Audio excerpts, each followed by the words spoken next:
De niño, crecí montando a caballo, guiando caravanas de camellos por la estepa. Ningún modo de vida está tan cerca de la naturaleza como la vida nómada.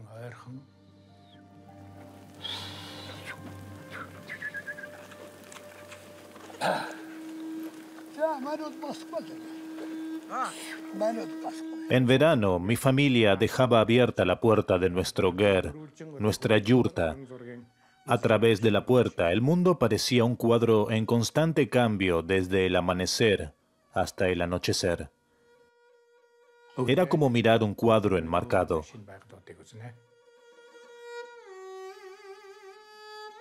Era la galería de arte de mi infancia en una familia nómada.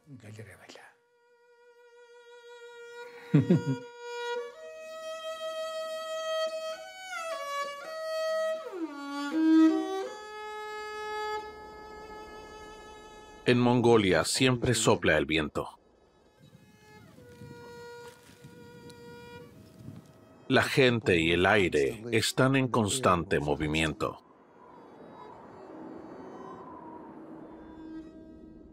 Cuando se atraviesa la estepa, pueden pasar horas o días sin ver ningún asentamiento humano.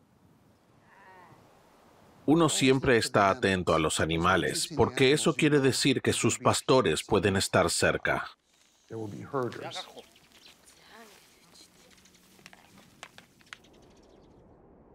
En Mongolia no hay que esperar invitación, se llega y punto.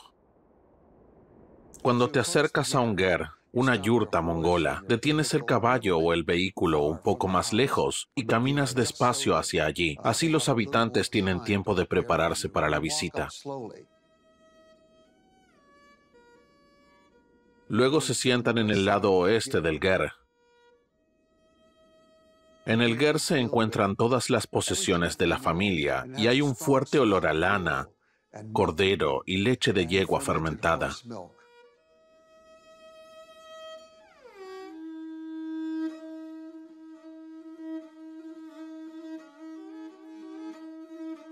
Aprendí a montar cuando tenía 4 años.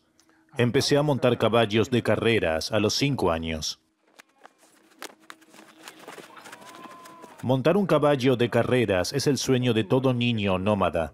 Tener en las manos las riendas de un caballo de carreras es como tener en las manos toda la responsabilidad de tu propia vida y sentir la vida con toda su velocidad.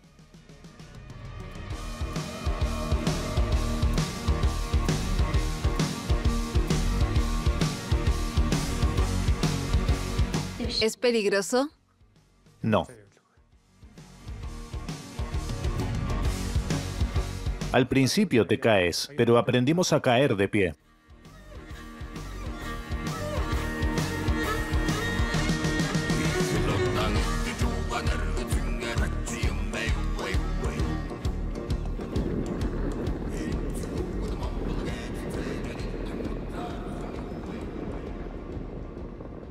Mongolia es como un enorme parque nacional.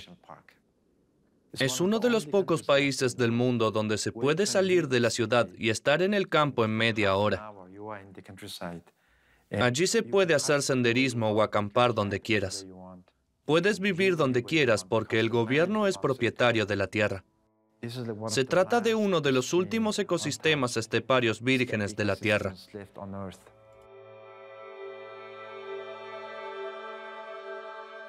Es uno de los pocos lugares del mundo donde el estilo de vida nómada sigue siendo importante. Casi el 30% de los mongoles vive del pastoreo. La base de la economía mongola es el modo de vida nómada de los pastores. Esa es nuestra identidad. Somos nómadas. Gente de todo el mundo viaja para conocer esta cultura rica en tradiciones.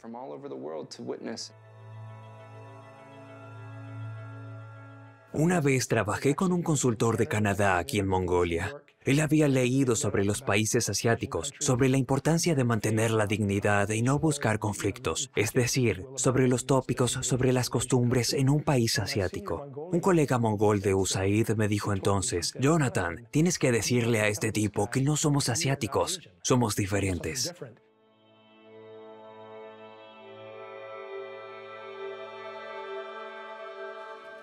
A primera vista, Mongolia me parece una sociedad muy moderna. Pero bajo la superficie, hay muchas costumbres antiguas y un enorme respeto por la historia y la cultura tradicional.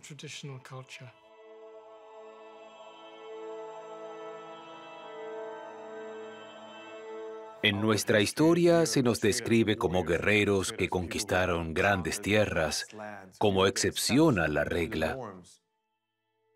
El término mongoles apareció en el siglo XIII con Genghis Khan. En los 800 años siguientes, nuestro pueblo vivió muchos altibajos. Entre medias, formamos parte de la dinastía Qing y luego acabamos en el comunismo durante 70 años. Bajo el comunismo, se negaban los logros del siglo XIII y el nombre de Genghis Khan era tabú. Genghis Khan no desempeñó ningún papel en mi vida hasta 1990. Estaba prohibido hablar de él. Así que también estaba prohibido enseñar sobre él en la escuela.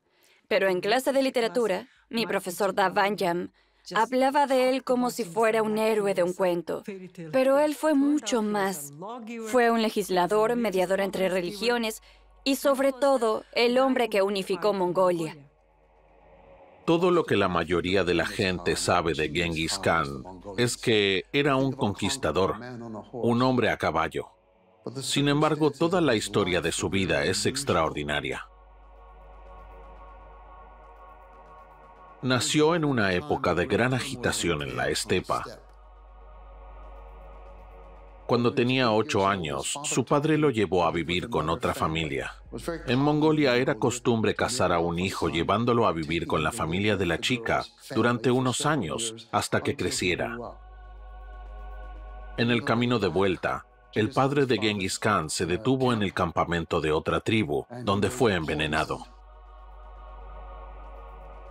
En primavera se debían celebrar las ceremonias ancestrales de su tribu familiar, pero su madre, Helun, no fue invitada. Como su marido había muerto, ya no se la consideraba miembro de la tribu. El día que la tribu se marchó, la madre Helun y sus hijos se quedaron atrás. Esta decisión equivalía a una sentencia de muerte. Aunque la familia consiguió sobrevivir, estaban casi completamente aislados y con muy pocos amigos. Él tuvo que aprender por sí mismo a cazar o a vivir en las montañas. Tuvo que aprender por sí mismo a convertirse en un hombre. Cuando tenía 16 años, la chica que había conocido a los 8 se mudó con ellos. Se llamaba Borta. Uno se lo puede imaginar recién enamorado a los 16, y eso después de una dura época en el exilio. Probablemente fue feliz por primera vez en su vida. Un día, oyeron ruido de cascos a lo lejos. Se acercaban jinetes. La madre Helun fue secuestrada una vez, así que sabía exactamente lo que querían los desconocidos. Los atacantes habían oído hablar de Borta. La madre Helun lo sabía. Solo dejando atrás a la niña podría salvar a sus propios hijos. Genghis Khan aún era joven. Obedeció a su madre y cabalgó con ella hacia las montañas.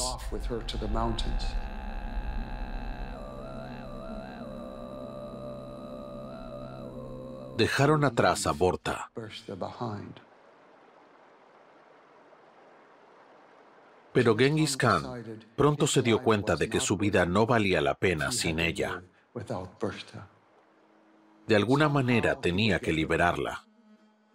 Se fue con unos amigos a buscarla y la encontraron en el campamento de la tribu Merkite. Una noche de luna llena, Genghis Khan y sus tropas asaltaron el campamento gritando su nombre: Borta, Borta, Borta. Ella lo oyó desde un carro que se alejaba del campamento. Saltó del carro y corrió hacia él.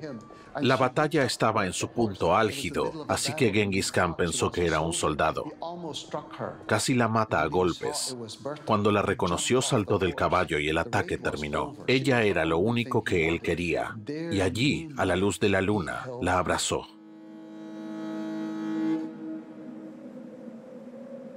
El cielo nocturno sobre la estepa y el desierto de Gobi es espectacular. Hay millones de estrellas centelleantes que dan la impresión de estar a punto de caer. Al escuchar las historias de mis padres bajo el cielo nocturno, viajaba a través de la galaxia. Veía las historias delante de mí como si estuviera viendo una película. Yo era un niño muy imaginativo y cada noche me maravillaba la belleza de la naturaleza. Llevar una vida nómada me enseñó mucho sobre nuestro mundo. Tras el rescate de Borta, Genghis Khan tuvo de repente un entorno social. Formaba parte como nunca antes de la vida de la estepa. De repente tenía obligaciones con otras personas. También tenía enemigos. Comenzó a luchar una guerra tras otra. Pequeñas batallas, grandes batallas. Se dio cuenta de que era una guerra interminable. Cada año volvían a luchar, asaltaban un campamento y saqueaban. Y al año siguiente, los asaltantes se vengaban y saqueaban su campamento. Poco a poco, Genghis Khan comprendió cómo funcionaba la guerra en las estepas. Estaba decidido a cambiar la situación. Su táctica consistía en matar a los líderes tribales en cada ataque para detener los enfrentamientos y evitar que se repitieran al año siguiente. Acto seguido, incorporaba la tribu sin líder a la suya. Finalmente, en 1206, su tribu era lo suficientemente grande como para declararse una nación separada. A partir de entonces, llevaron el nombre de mongoles.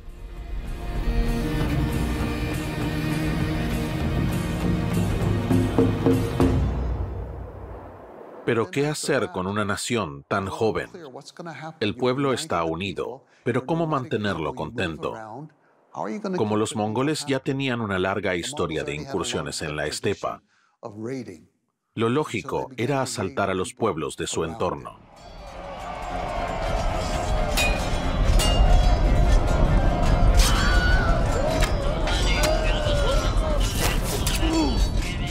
Tras una serie de incursiones, Genghis Khan decidió emprender la primera invasión prolongada en 1209. Atacó al pueblo Tangut, uno de los pueblos del norte de China. Como resultado de la invasión, Genghis Khan consiguió por primera vez ganar adeptos extranjeros, aunque esto solo fuera posible mediante la coacción. Sin embargo, los primeros en unirse a él voluntariamente fueron los uigures. Los uigures eran y siguen siendo musulmanes. Enviaron una delegación a Genghis Khan para pedirle que los liberara. Genghis Khan, que nunca antes había recibido una invitación semejante, aceptó. Ahora tenía muchos seguidores nuevos. De repente tenía súbditos que vivían en oasis y ciudades y no pertenecían a ninguna tribu nómada. Para protegerlos necesitaba una nueva ley. La ley de libertad religiosa. Hizo público en todas las aldeas, pueblos y ciudades que toda persona tenía derecho a practicar la religión de su elección.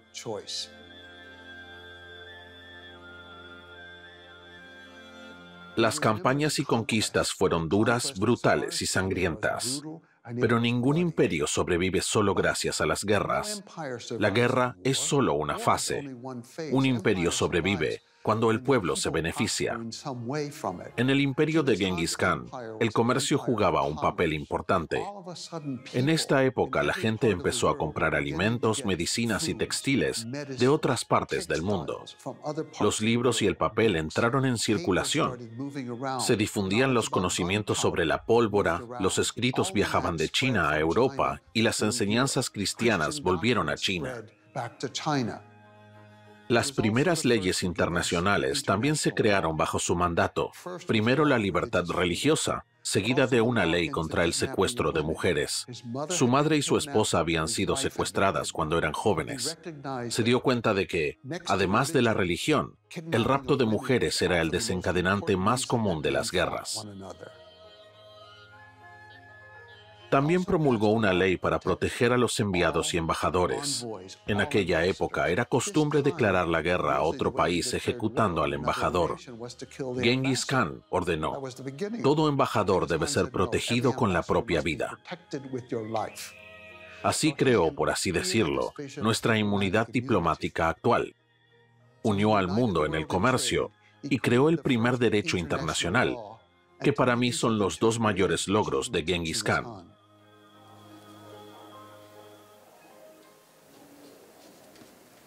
Uno de los muchos y valiosos logros culturales que hemos creado a lo largo de nuestra historia es la escritura tradicional mongola. Se escribe verticalmente, de arriba a abajo, como si las palabras se desplazaran del cielo a la tierra. Es una escritura celestial con una historia de más de 1000 años. A principios del siglo XIII, Genghis Khan la declaró nuestra lengua escrita oficial.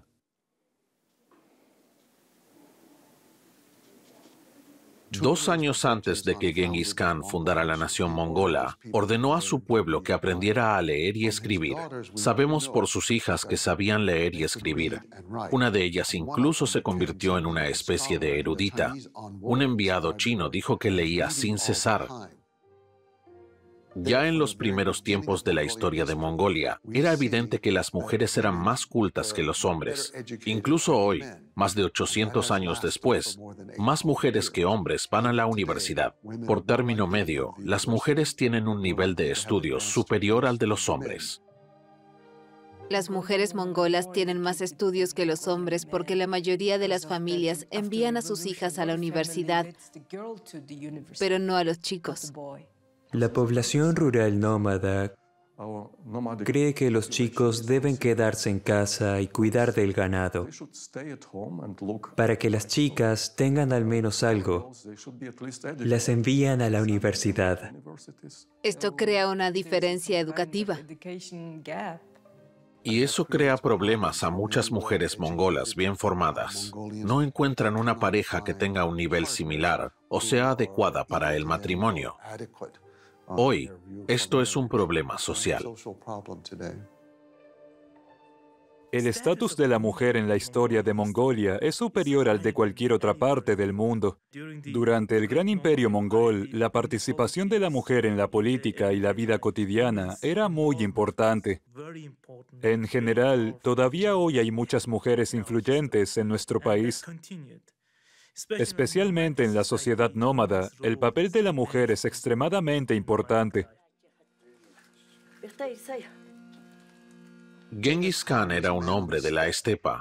Procedía de una tribu nómada. Los nómadas eran expertos en el pastoreo y la caza de animales. Este sistema de caza mongol le ayudó a conquistar naciones enteras. Organizó el ejército mongol en una enorme formación, a la que llamó ala izquierda y ala derecha. Así que expulsaron todo lo que se interponía en su camino, animales, hombres. Los respaldaba su terrible reputación.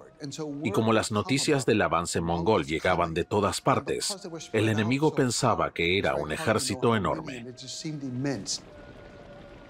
Como resultado, la gente huyó a las ciudades, exactamente donde Genghis Khan quería que estuvieran. El pánico y las enfermedades se propagaron. Comenzaron a agotar las provisiones y el agua. Así que la ciudad ya estaba debilitada y confusa cuando su ejército atacaba de verdad. Genghis Khan tuvo que desarrollar muchas tácticas y estrategias nuevas en sus campañas, porque se enfrentaba a obstáculos a los que los pueblos de la estepa nunca se habían enfrentado antes. Uno de ellos eran las ciudades y las murallas. Los nómadas solo conocían las murallas hechas de lana, pero él era ingenioso. Era consciente de que sus soldados no podían derribar un muro. Sin embargo, había un pequeño río que desembocaba en la ciudad. Él desvió el río para así poder derribar las murallas. El ejército mongol utilizó los ríos como sus mejores aliados para derribar las murallas de las fortalezas.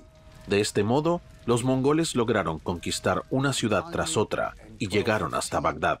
En 1215 derrotaron incluso a la dinastía Jin y conquistaron la ciudad que hoy se llama Pekín. Genghis Khan fue a la batalla hasta el final de su vida. Así se convirtió en el mayor conquistador de la historia mundial. No hay nadie que se le acerque. Incluso Alejandro Magno solo ocupó un tercio del territorio de Genghis Khan. Además, todo el imperio de Alejandro Magno se desmoronó tras su muerte, al ser dividido por sus generales. El imperio de Genghis Khan existió durante 150 años, desde Corea hasta la frontera de Polonia. Se extendía desde el Ártico en el norte hasta el río Indio Indo en el sur.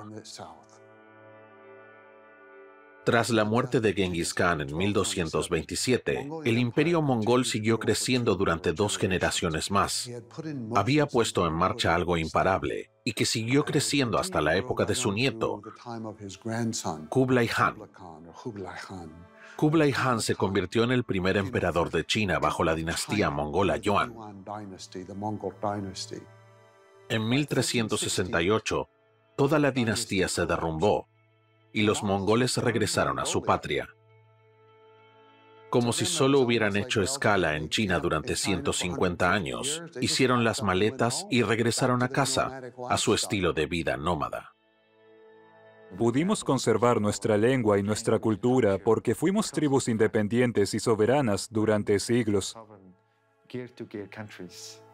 Incluso tras la caída del imperio mongol, nadie podía hacernos daño, porque éramos completamente independientes y no teníamos problemas para sobrevivir por nuestra cuenta. Los mongoles son uno de los pueblos más hospitalarios del mundo, pero lo primero que se oye es un perro ladrando. Los perros mongoles son peludos, parecen más leones que perros. Cuando se visita Mongolia, no se saluda con «Hola, ¿puedo pasar?», sino con «Nokhoi Horio», sujeta a los perros, sujeta a los perros. El Bankar es una de las primeras razas de perros domesticados y lo ha sido durante 15.000 años, mucho antes de Genghis Khan. Hoy en día quedan muy pocos Bankars. La función principal del perro es proteger al ganado de los depredadores naturales. Por ejemplo, lobos grises, leopardos de las nieves, zorros rojos e incluso algunas especies de águilas. Los perros reflejan la identidad de los mongoles. Así es como deberían ser los mongoles y así es como eran antes. Los mongoles siempre han sido nómadas, y como están en constante movimiento, naturalmente no construyen ciudades, no construyen murallas y no hacen el tipo de artesanía típica de las civilizaciones sedentarias. También tienen un enfoque completamente diferente de las artes. Cuando uno se adentra en el modo de vida nómada, se descubre que a los mongoles les encanta cantar. Es su única actividad de ocio. Solo conviven unas pocas personas juntas, sin nada cerca, sin teatro ni cines, solo les queda cantar.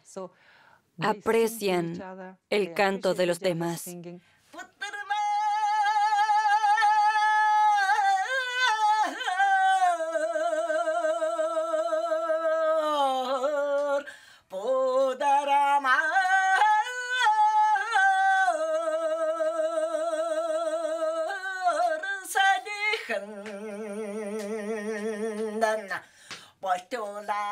Hortindu se traduce como canción larga y es extremadamente importante para los mongoles. Tiene aspectos religiosos. Hay muchos elementos tradicionales en las canciones. Las letras son en realidad poemas, pero como las vocales se alargan, se llaman canción larga. Los mongoles entienden la música de forma distinta a nuestro concepto occidental. Les preocupa el sonido. Salen a la estepa y procesan estos sonidos entre los animales. Prestan atención al eco de su entorno. Por tanto, no son cantantes, sino pastores.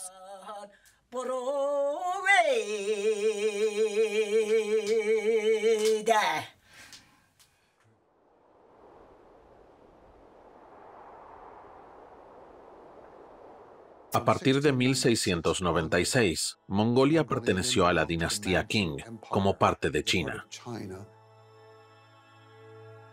A principios del siglo XX, la dinastía comenzó a desintegrarse. Los mongoles aprovecharon para rebelarse contra ella y abandonar China. Partes del país fueron ocupadas por extranjeros. En 1921, un grupo de mercenarios invadió Mongolia, dirigidos por un aristócrata europeo llamado Barón von Ungern. Un europeo, declarado loco por muchos, ocupó partes de Mongolia durante un tiempo y anunció el regreso de Genghis Khan. Era un hombre extraño y enigmático, pero también extremadamente brutal. Mongolia era débil y buscaba aliados. Recurrieron a estadounidenses y británicos, pero nadie quiso ayudarles. Los mongoles estaban solos. Así que Mongolia decidió pedir ayuda al recién formado gobierno bolchevique de Rusia. En respuesta, Stalin dijo, no hay problema, los haremos parte de la Unión Soviética. Pero el gobierno mongol respondió, no, queremos seguir siendo un estado independiente y autónomo. Así que Stalin envió fuerzas al país y se deshizo del barón von Ungern. En aquella época había muy poca infraestructura en el país y poco a poco se fue estableciendo un ejército cuyo líder se llamaba Sushbatar. Sushbatar era partidario de los rusos. Poco a poco transformó Mongolia en un sistema plenamente comunista. Murió pronto y en circunstancias sospechosas, como muchos después de él. En 1932, el mariscal Choibalsan, leal a Stalin, se convirtió en el líder comunista de Mongolia. Choibalsan hizo lo que los rusos le ordenaron. Suprimió la fe budista. Inició una purga en la que se quemaron monasterios. Miles de maestros y sacerdotes budistas fueron asesinados. Se ejecutaron sacerdotes budistas, descendientes de Genghis Khan, y a veces incluso a simples pastores. Cuando llegó la Segunda Guerra Mundial, las exigencias a los pastores se hicieron extremas. Muchos animales fueron confiscados a causa de la guerra. Mongolia sacrificó a todos nuestros animales, nuestros recursos, nuestra sangre, gente, monasterios, oro, plata, caballos, por la Segunda Guerra Mundial. Las cosas no mejoraron tras el final de la guerra. Choibalsan procedió entonces a unir a los pastores en comunidades. Durante este tiempo estuvieron más o menos completamente gobernados por Rusia. Pero finalmente los soviéticos se retiraron. Ya no podían sostener financieramente la infraestructura y el gobierno de Mongolia. Al final dependía completamente del Imperio Soviético. Cuando esto se vino abajo, también ellos cayeron en una catástrofe económica. Cualquier tipo de apoyo por parte de Rusia cesó inmediatamente. No había policía, ni bomberos, ni infraestructura alguna. Fue una época muy pobre y difícil, y fue la época de la Revolución Democrática. En diciembre de 1989, un grupo de jóvenes se reunió y comenzó a exigir democracia. Nadie sabía realmente cómo reaccionar. Nunca se había visto algo parecido en Mongolia. Los manifestantes se reunieron en la plaza Shushbatar, la principal de Ulan Bator. Cada vez había más, pero las manifestaciones seguían siendo pacíficas. Decidieron hacer de Mongolia una democracia con un parlamento, prácticamente como en Inglaterra. Así surgió la estructura política actual. La gente empezó a cantar canciones y a rezar a Genghis Khan. Le pidieron perdón por haberlo abandonado y por todo lo que habían hecho mal en el siglo XX.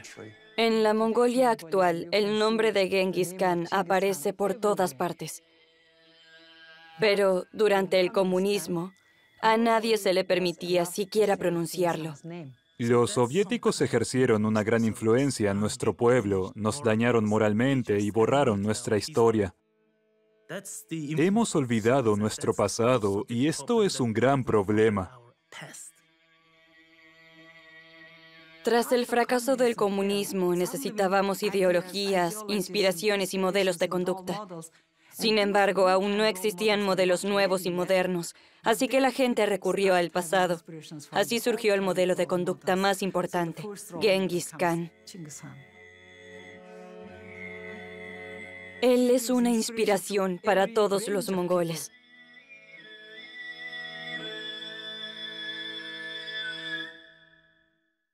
En tiempos de Genghis Khan, nuestro pueblo cantaba la canción gutural Urtindu. Este tipo de canto es el primer paso para convertirse en cantante de ópera. En el siglo XX, los rusos introdujeron el socialismo, pero también trajeron consigo muchas de las artes occidentales. Y como los mongoles tienen talento para el canto, los soviéticos se propusieron establecer aún más este tipo de arte. La llamaban cultura socialista moderna, pero estaba muy arraigada en la cultura occidental. Canto de ópera, teatro, danza, ballet.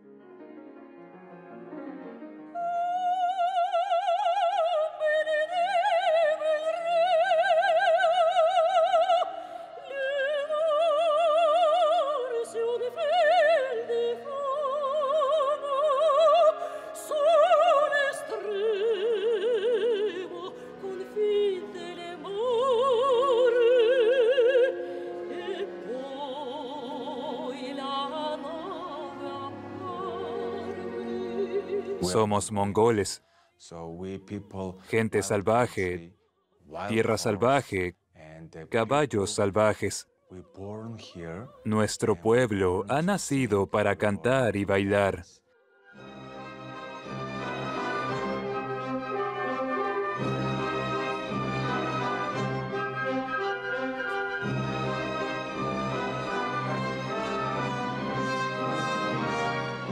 Cuando era joven, todo el mundo estudiaba en Rusia. En Moscú, Kiev, San Petersburgo.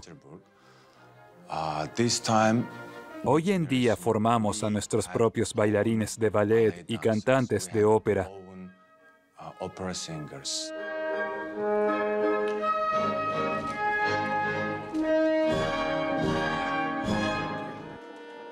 El principal producto de exportación de Mongolia es su cultura, su literatura, su música y su arte. Todo es de primera categoría.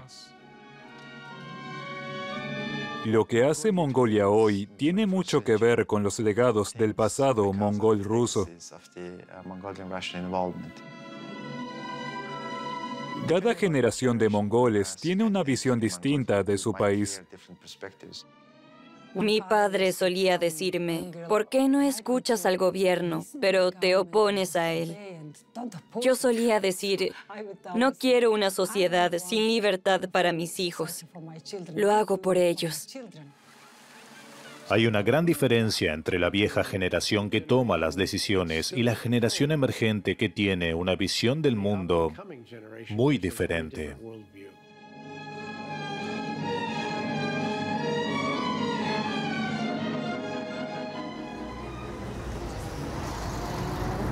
La urbanización en Mongolia avanza demasiado rápido. Salí de Mongolia en 2009 para estudiar en el extranjero. Cuando regresé después de 6 años, no reconocía la parte sur del país ni Ulan Bator. Muchas cosas habían cambiado. Tenía la sensación de estar en un país extranjero, pero el aspecto familiar del distrito Ger, el barrio de las yurtas, seguía allí. Sin embargo, la brecha entre ricos y pobres ha aumentado. Esto nos demuestra que todo está sucediendo demasiado rápido. Mongolia solo tiene una gran ciudad, Ulan Bator, la capital. Aquí es donde tiene lugar gran parte del desarrollo del país y donde vive la mitad de sus habitantes. La mitad de los 3 millones de ciudadanos de Mongolia vive en esta ciudad. En los últimos 30 años, unos 600.000 pastores se han trasladado a Ulan Bator, provocando un rápido crecimiento de la población de la ciudad.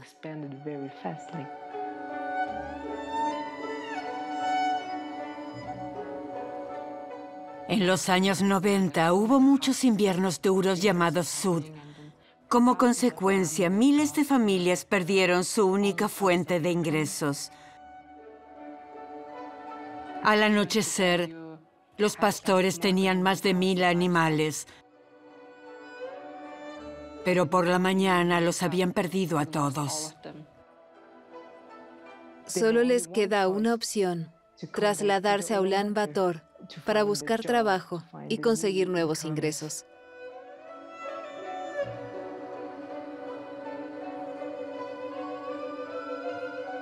El centro de la ciudad es relativamente pequeño. La gente vive en edificios altos y tiene electricidad. También disponen de agua caliente, calefacción, ascensores, internet y todo lo demás. Sin embargo, a su alrededor, casi 1 millón de personas siguen viviendo en gers o yurtas. Se calientan con carbón y no tienen agua corriente. Deben ir a buscarla al pozo. No hay carreteras asfaltadas. El ger es un alojamiento muy eficaz en términos de movilidad.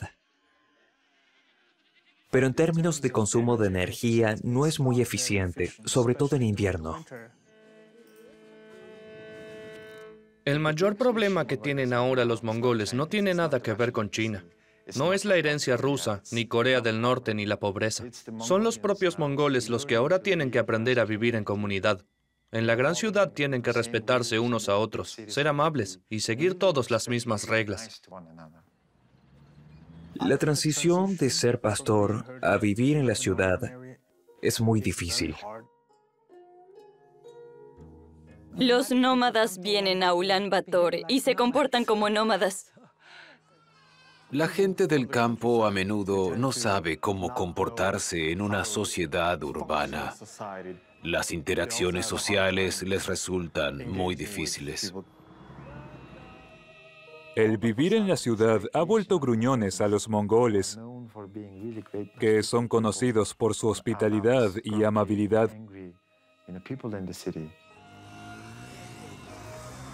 Crecí en el campo y podía ir a cualquier sitio sin tener que pensar en el tráfico o en otras personas. Cuando llegué a la ciudad, ni siquiera conocía las normas de tráfico. A veces el tráfico es demasiado. Es una paradoja. Yo era muy educada en el campo, pero la gente de Ulan Bator me consideraba maleducada porque no conocía las normas de la ciudad. Aquí en el distrito de las yurtas, acabamos de conocer a una madre soltera que tiene una hija con 3 hijos, que también es madre soltera. Ninguna tiene trabajo. La única fuente de ingresos es el subsidio familiar del gobierno, que son unos $8 al mes.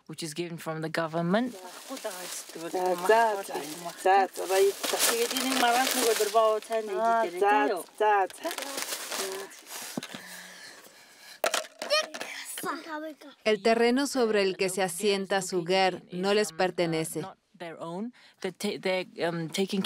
Cuidan el terreno para el propietario que se ha mudado recientemente a un departamento.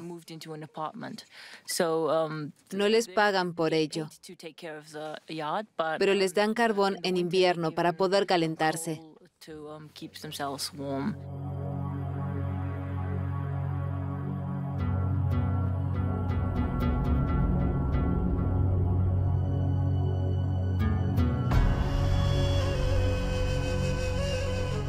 La fuente de energía más viable económicamente para la mayoría de los mongoles es el carbón. Se utiliza para alimentar sus centrales eléctricas y calentar las yurtas. La mayoría de las estufas datan de la época soviética y el carbón es muy barato y de baja calidad, lo que se ha convertido en un grave problema.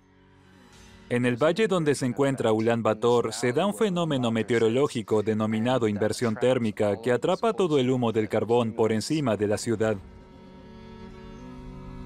En invierno es como estar en medio de un incendio forestal. En realidad es aún peor porque el carbón desprende partículas de humo muy finas. La situación mejora considerablemente en verano, lo que hace que mucha gente olvide la urgencia de la situación. Un estudio ha demostrado que la función pulmonar de los niños del centro de la ciudad es solo la mitad de buena que la de los niños que crecen en el campo. Por tanto, el impacto sanitario es enorme. Y el número de hospitalizaciones se dispara en invierno.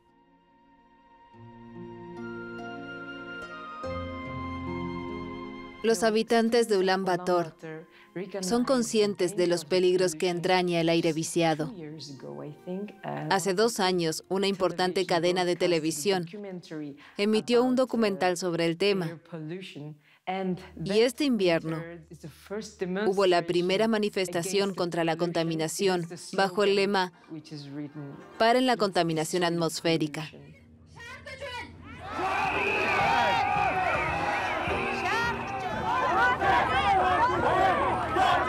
Tengo amigos que trabajan en el sector del desarrollo en el tema de la contaminación atmosférica y nunca han estado en el distrito ger responsable de ella.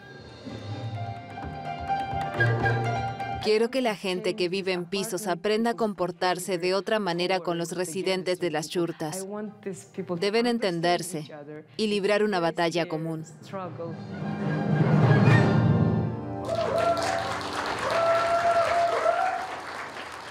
La democracia mongola solo tiene 28 años y cuando una democracia es aún tan joven, lo natural es querer explorarla a fondo y jugar con sus posibilidades. Eso es lo que está ocurriendo ahora. El futuro de este país, los próximos 50 a 100 años, parece muy prometedor.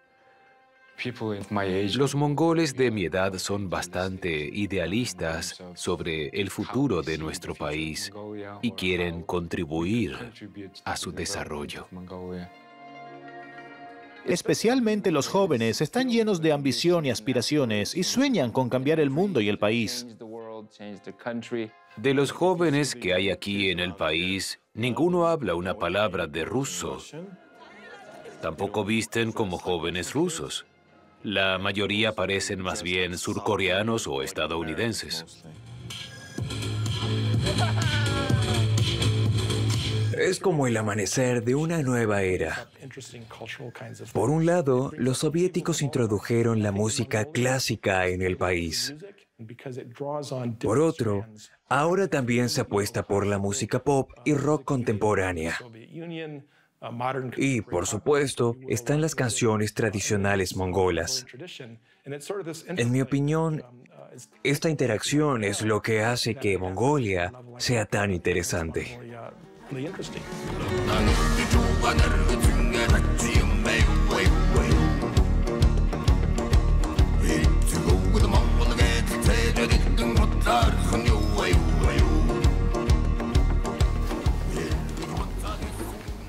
Algunos de sus cuadros son autorretratos, como el del anciano de esta imagen.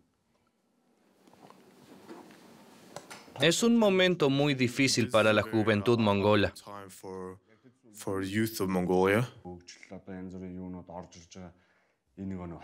El pasado y los tiempos modernos chocan en una generación.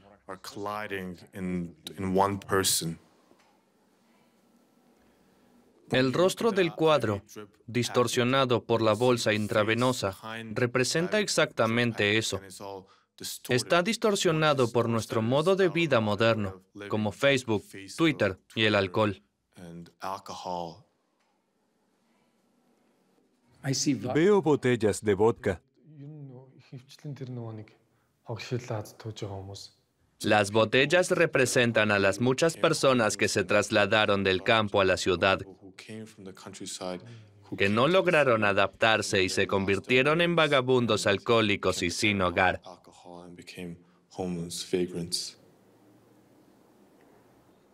Como nómadas, tendemos a tomarnos nuestro tiempo y a elegir nuestro propio ritmo. La vida en la ciudad es demasiado rápida para muchos de nosotros. Nos alejamos de nuestras tradiciones y nos acercamos a un estilo de vida más occidental.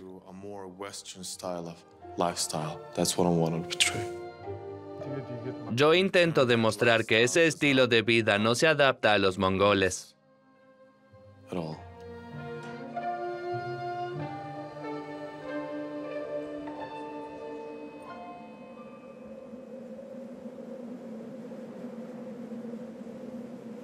Muchos de nosotros vivimos en una parte minúscula de nuestro vasto territorio. Llevamos una vida estresante en un espacio estrecho. La libertad en la naturaleza y la estepa no es ni de lejos tan estresante como la vida en la ciudad.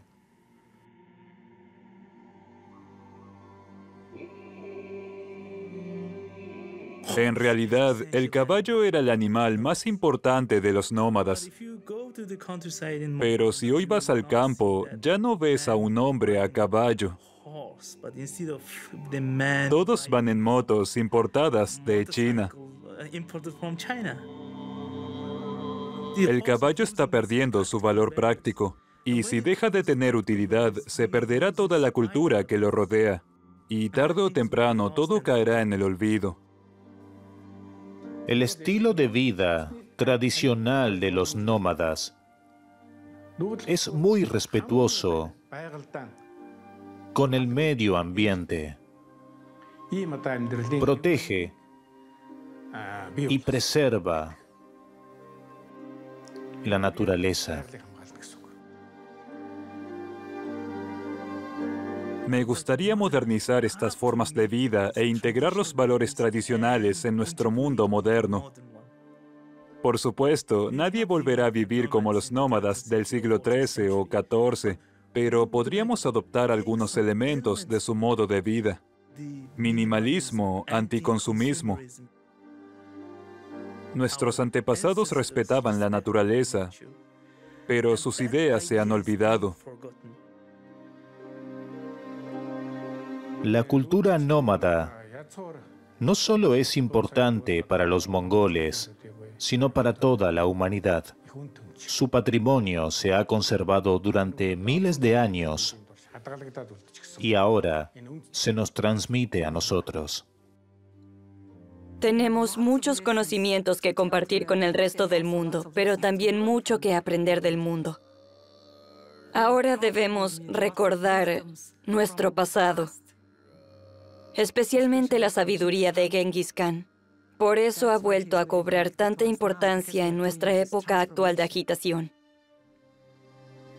Cuando vives un estilo de vida nómada, ves la vida de otra manera. Respetamos nuestros límites naturales.